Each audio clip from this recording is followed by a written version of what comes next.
A vida como ela é.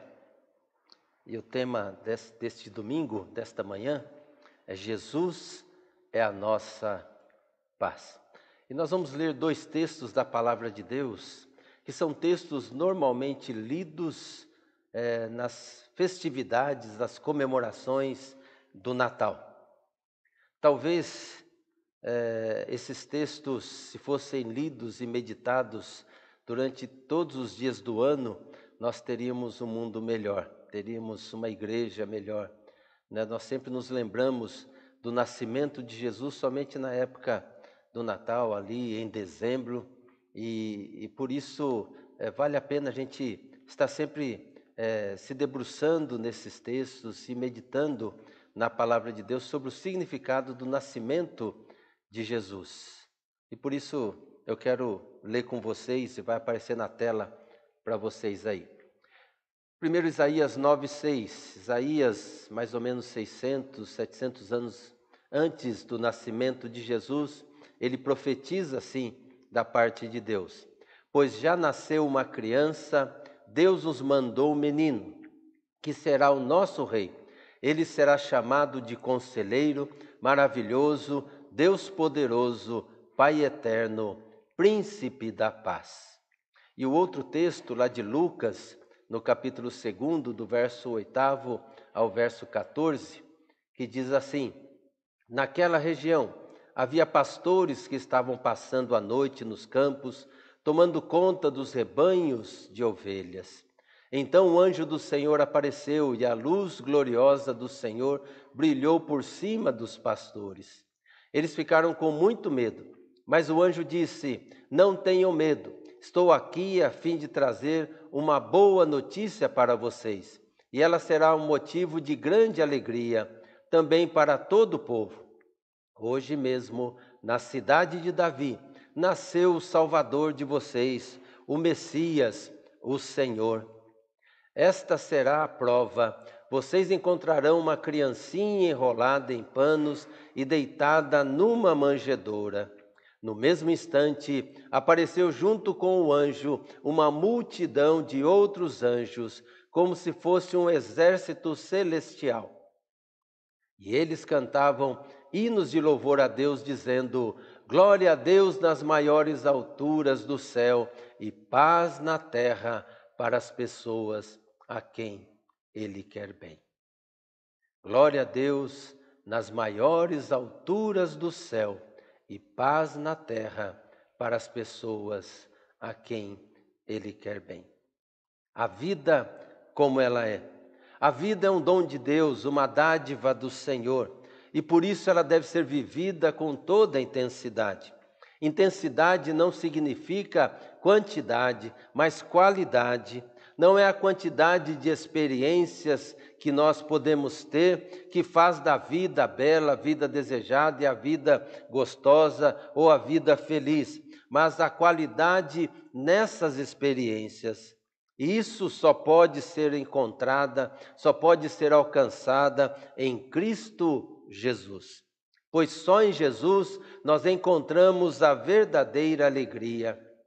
Só para Jesus a nossa fé deve estar direcionada. Ele é o autor e consumador da nossa fé, para que vivamos a paz tão sonhada, tão desejada no mundo inteiro. Paz na terra às pessoas, aos homens e às mulheres, paz à humanidade.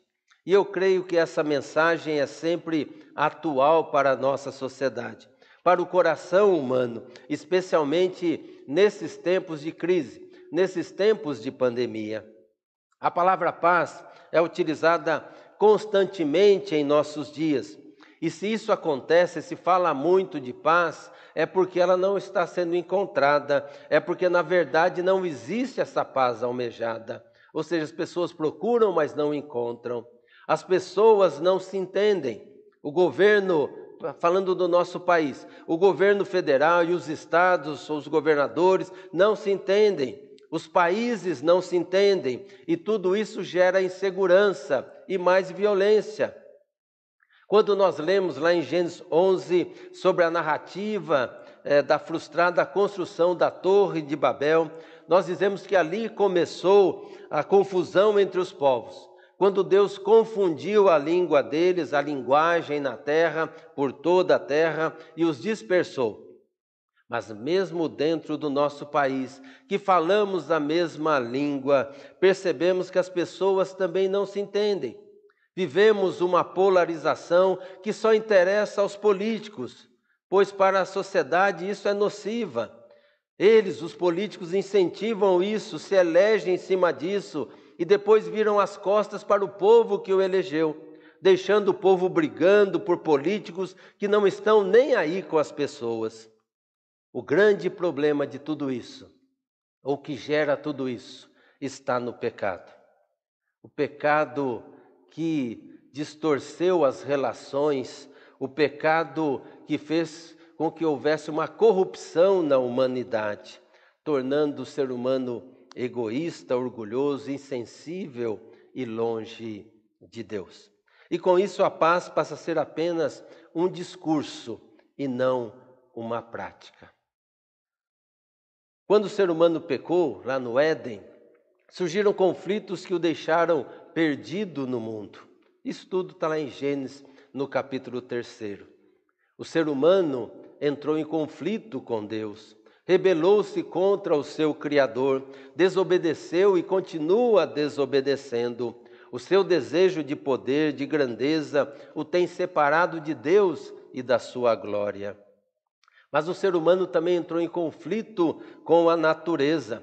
A partir da queda, o ser humano passou a se relacionar com a natureza de forma destruidora e não preservando-a. Não seria mais um relacionamento de harmonia, de paz, mas de conflito.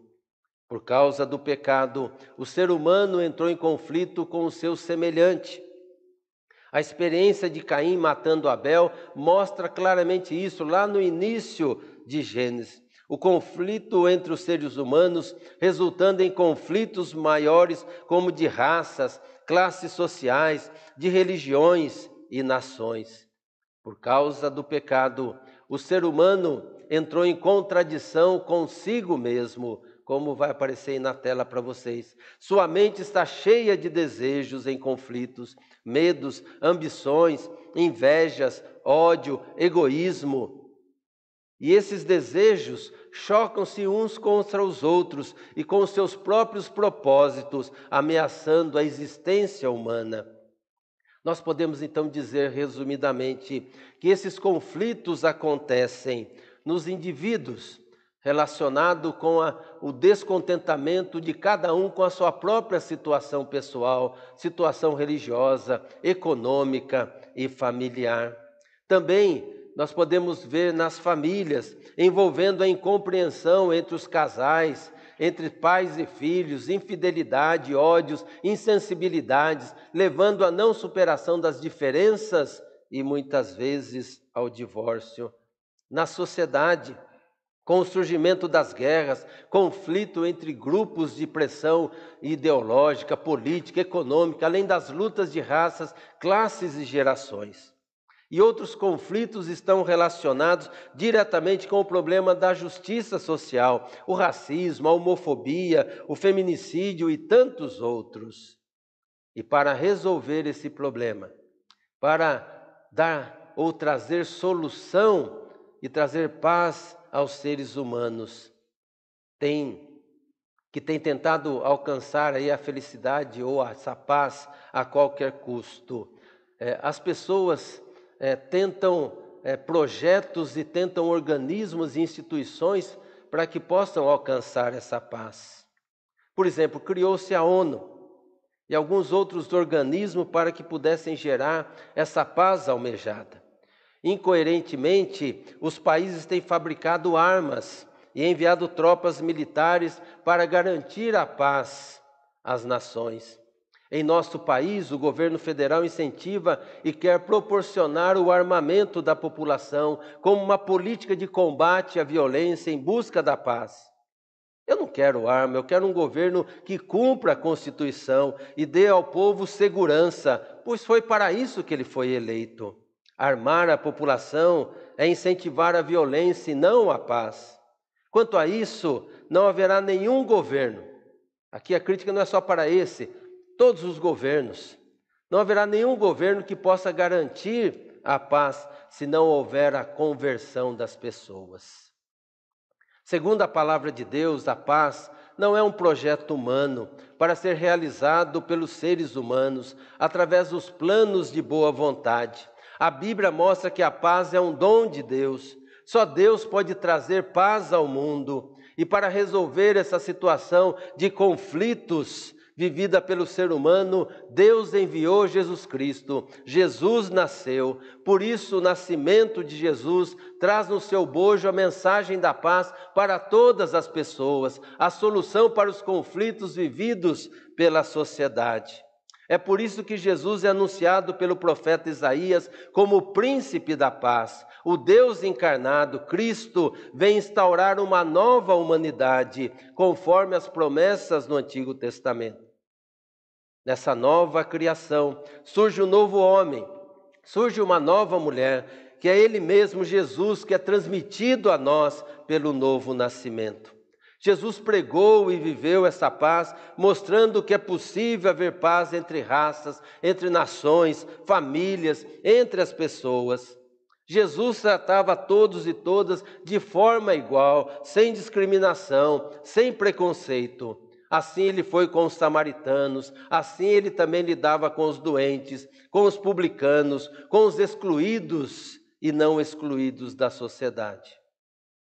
Jesus disse: deixo com vocês a paz. É a minha paz que eu lhes dou. Não lhes dou como a paz como o mundo a dá. Não fiquem aflitos, nem tenham medo.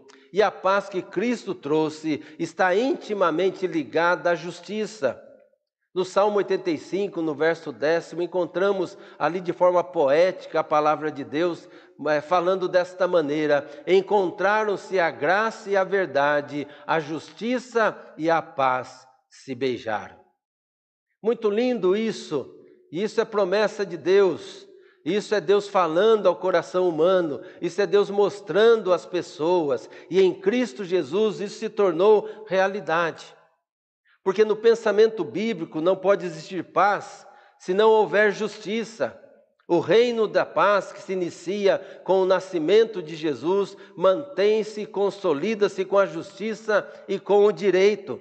E essa justiça, primeiramente, é uma justiça interior, perante Deus, essa reconciliação entre o ser humano e Deus. E isso acontece com o novo nascimento.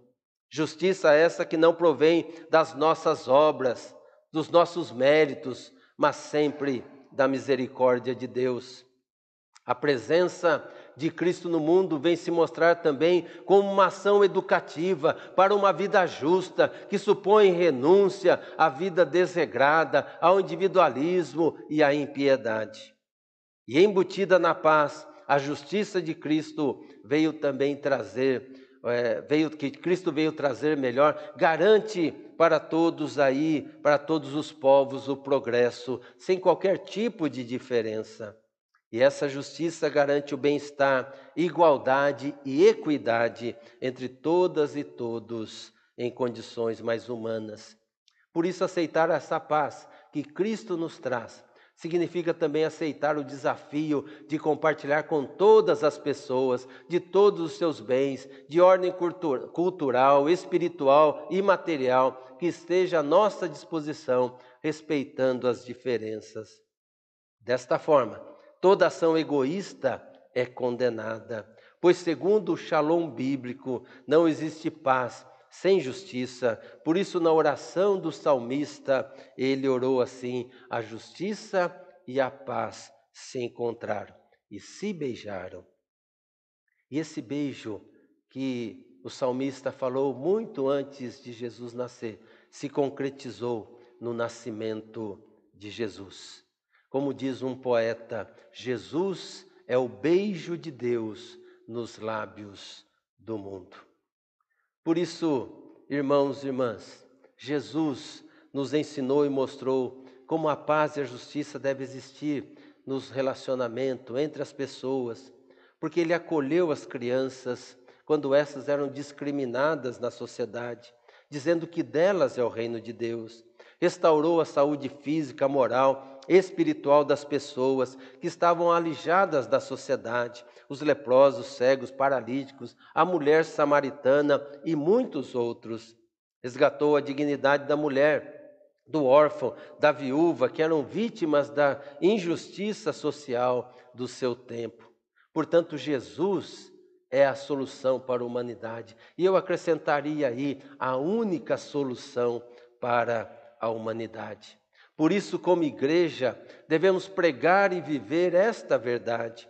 A vida só experimentará a paz verdadeira em Cristo Jesus. Essa paz não será encontrada em outro lugar, não será encontrado em governo nenhum, não será encontrado em política nenhuma, somente em Jesus. Muito se tem falado desse novo normal que virá após o término da pandemia. O novo normal significa uma mudança de mente, uma mudança de coração. Isso não será produzido pelo sofrimento e morte de todas as consequências que essa doença está trazendo. O novo normal só será conquistado se a nossa sociedade passar por uma profunda conversão, por um novo nascimento. E isso só Jesus pode fazer. Só o Espírito Santo pode realizar. Foi para isso que Jesus nasceu. Foi para isso que Jesus veio. Trazer paz, justiça e salvação às pessoas. A proposta de Jesus é um novo reino, um novo governo, novas relações, onde a paz e a justiça se beijam e caminham juntas. Deus nos abençoe com a sua paz e que nós possamos estar com o coração aberto para viver isso. A igreja tem uma grande responsabilidade, porque nós cobramos também políticas dos governos, cobramos aí os políticos, cobramos da sociedade muitas coisas que venham a garantir a nossa paz. Mas o que temos feito como igreja? Qual tem sido a nossa vivência? Nós temos anunciado que em Jesus está a verdadeira paz? Nós temos pregado e vivido essa paz nos nossos relacionamentos? O apóstolo Paulo diz: o que depender de vós, está lá em Romanos, tende paz com todos. Nós temos vivido em paz uns com os outros? Ou temos entrado em conflito? Ou temos deixado que a nossa ideologia faça separação entre nós e o nosso irmão, a nossa irmã? Que nós vivamos a paz em Cristo Jesus. Que o mundo aí fora possa olhar para a igreja e possa querer experimentar essa paz, que não depende de circunstâncias, que não depende das coisas que possamos ter, mas que depende somente de Jesus Cristo, o nosso Senhor, o nosso Salvador. Jesus nasceu, Ele é o príncipe